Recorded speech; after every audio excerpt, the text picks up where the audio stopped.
Shalom teman-teman, saya Puspita Widyasari Zebua. Saya mahasiswa STT Anugerah Misi Nias Barat. Saya mengambil prodi Pendidikan Agama Kristen.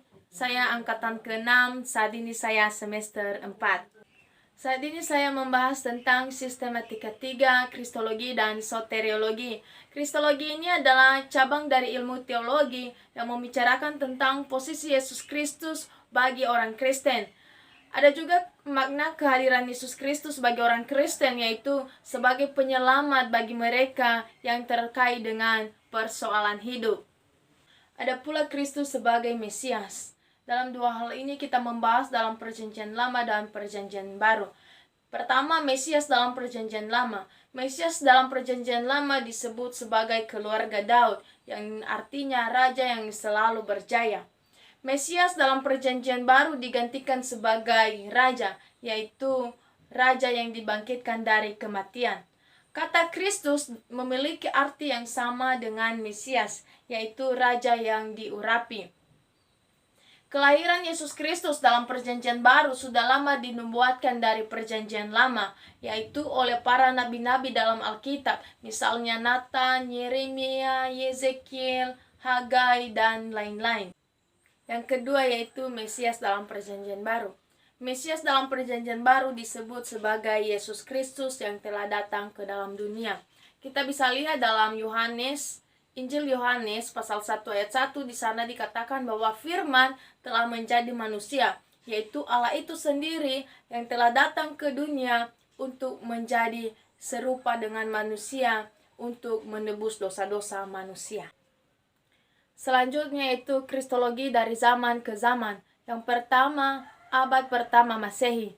Kristologi pada saat ini lebih berpusat pada sejarah Yesus Kristus dalam tindakan-tindakannya.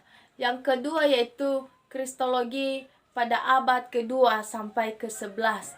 Pada abad kedua, kristologi belum terlalu diperdebatkan, tetapi sudah terdapat pertanyaan-pertanyaan ontologis tentang ketuhanan Yesus itu sendiri. Selanjutnya yang ketiga yaitu abad pertengahan. Pada abad pertengahan hingga masa reformasi, ajaran tentang Kristus ini belum terlalu berkembang, tetapi sudah mulai ditandai filsafat oleh orang-orang Yunani pada saat itu. Yang keempat yaitu zaman modern.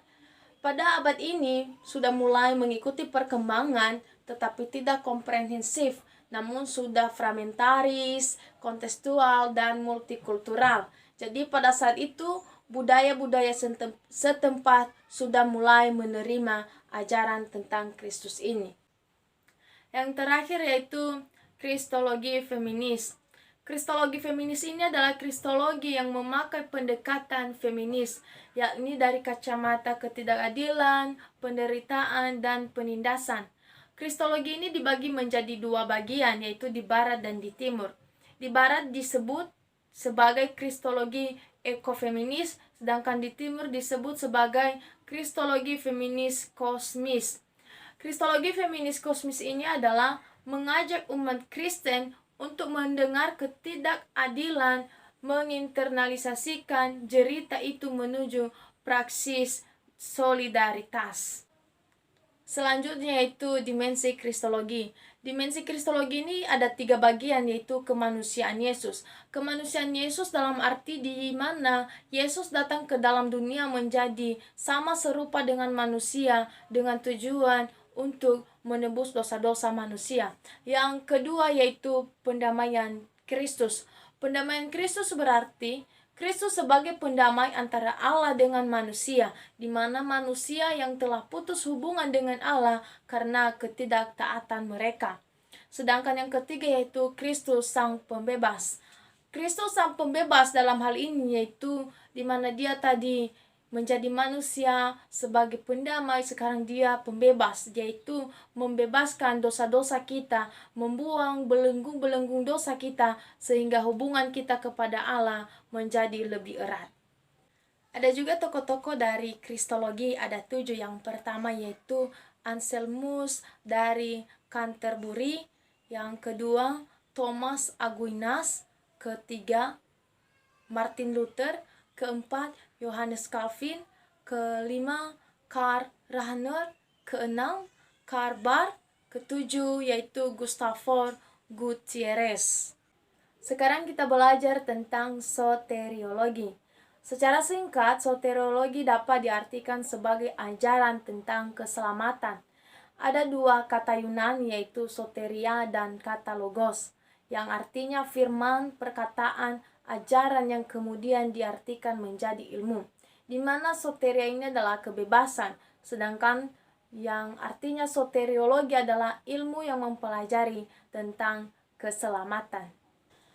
Ada juga alasan mempelajari soteriologi ini. Yang pertama yaitu karena adanya perbedaan agama, di mana di Indonesia ada 5 agama, yaitu agama Katolik, agama Kristen, agama Buddha, agama Hindu, dan Konghucu.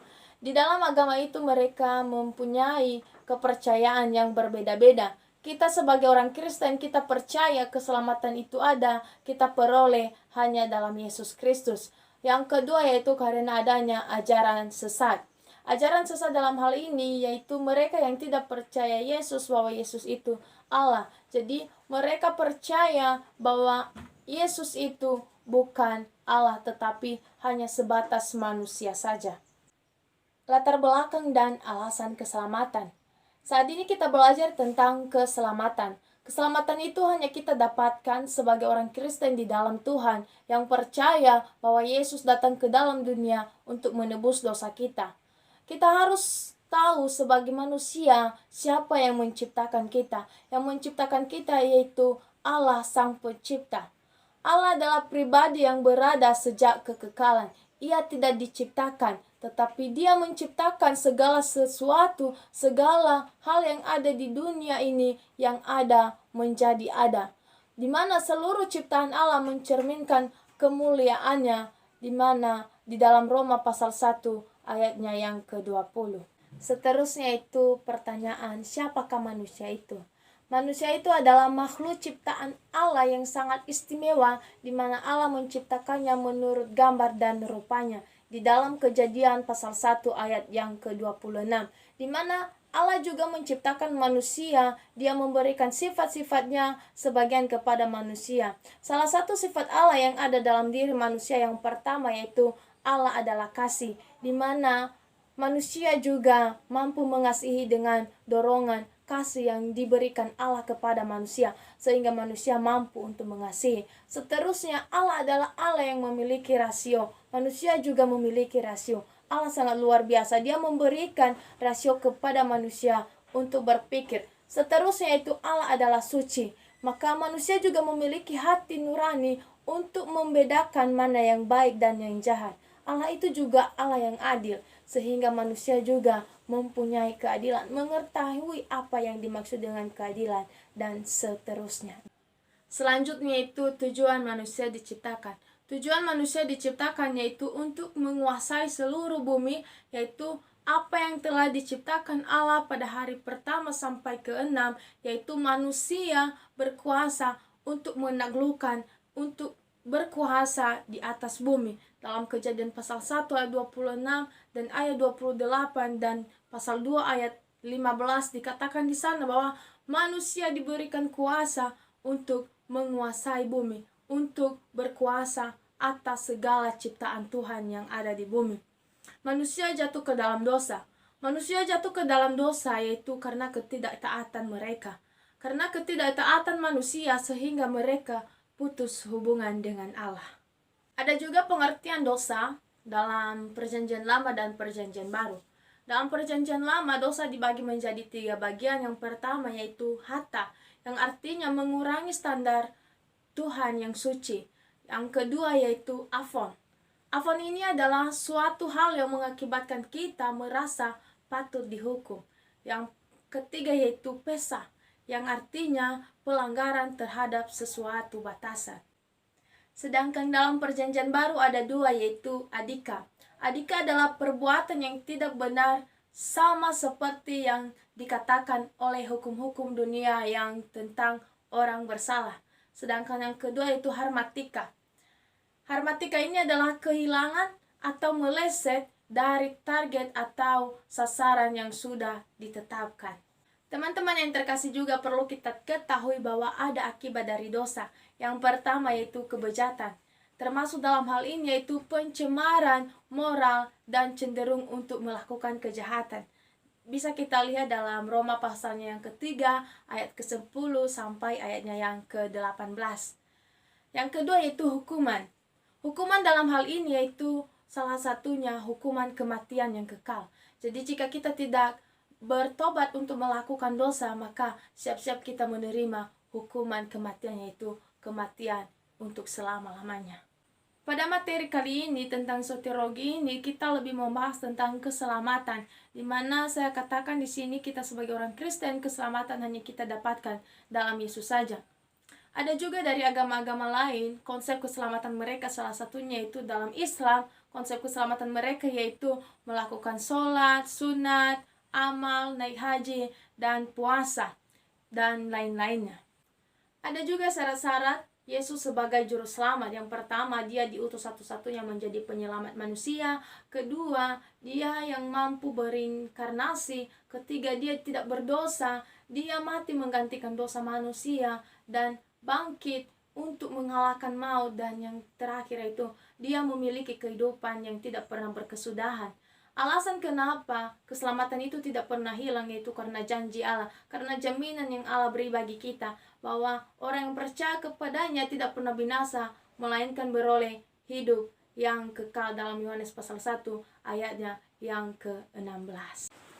Jadi teman-teman yang terkasih, kesimpulannya bagi kita yaitu keselamatan hanya ada di dalam Tuhan. Di luar Tuhan tidak ada keselamatan. Jalan satu-satunya memperoleh kehidupan yang kekal yaitu kita percaya Tuhan dan mengakui Tuhan sebagai penyelamat dalam kehidupan kita.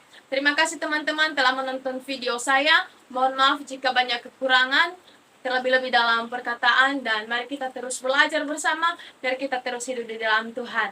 Burung Nuri, burung cendrawasih, sekian dulu dan terima kasih. Shalom.